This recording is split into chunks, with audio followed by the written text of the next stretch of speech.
और अब वक्त है व्यूअर्स सत्य और तथ्य का।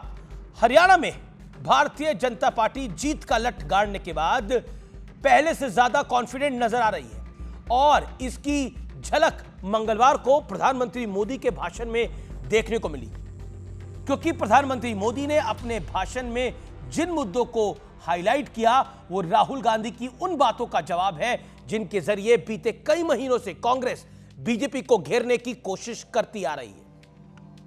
प्रधानमंत्री मोदी ने कहा कि आज जब दलित, पिछड़े, आदिवासी बड़े बड़े काम कर रहे हैं तो कांग्रेस के पेट में चूहे दौड़ रहे हैं। इसलिए कांग्रेस के शाही परिवार ने डंके की चोट पर कहा है कि वो आरक्षण को खत्म कर देंगे।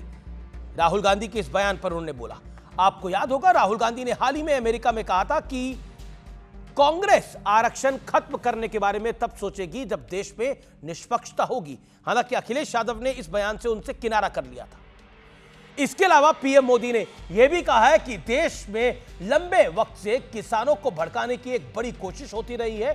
दरअसल हरियाणा चुनाव से ठीक पहले राहुल गांधी ने कहा था कि किसानों की शहादत से बीजेपी का मन नहीं भरा है, हम अन्नदाताओं के खिलाफ कोई भी षड्यंत्र कामयाब नहीं होने देंगे। हरियाणा के नतीजों से साफ है कि बीजेपी को किसानों के बम्पर वोट हासिल हुए हैं, ऐसी रिपोर्ट्स बता रही हैं, जबकि उन्होंने कांग्रेस के दावों को रिजेक्ट कर दिया है। प्रधानमंत्री मोदी ने अपने भाषण में एक और बड़ी बात यह कही कि भारत के खिलाफ इंटरनेशनल यानी अंतर्राष्ट्रीय साजिशें हो रही है, जिसका बड़ा हिस्सा कांग्रेस में शामिल है, यानी कांग्रेस इसमें शामिल है। आपको याद होगा राहुल गांधी जब अमेरिका में थे तो उन्होंने भारत विरोधी बातें करने वाली अमेरिकी सांसद इल्हान उमर के साथ मुलाकात करी थी। वो पाकिस्तान की बात करती हैं। प्रधानमंत्री का इशारा शायद इसी और होगा। प्रधानमंत्री ने अपने भाषण में एक इंटरेस्टिंग पॉलिटिकल बात यह कही कि कांग्रेस पार्टी परिजीवी हो चुकी है। वो जब सहयोगियों के दम पर चुनाव लड़ती है तभी कुछ हद तक बीजेपी का सामना कर पाती है और जहां मुकाबला सीधा होता है वहां उसे मुंह की खानी पड़ती है।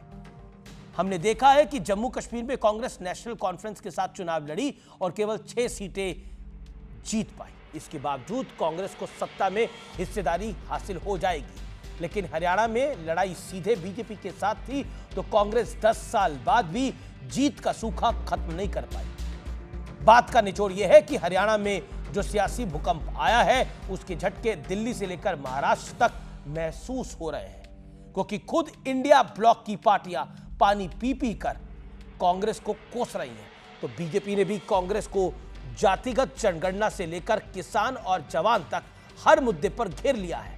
तो हरियाणा में जीत के बड़े बड़े दावे करने वाली कांग्रेस फिलहाल बैकफुट पर दिखाई दे रही है और यह सत्य और तथ्य है। और राहुल गांधी ने जो बातें विदेश में कही उसका नुकसान कांग्रेस पार्टी को उठाना पड़ा है और उसके सहयोगियों को भी आने वाले दिनों में उठाना पड़ सकता है, ऐसा पॉलिटिकल पंडित मानते हैं।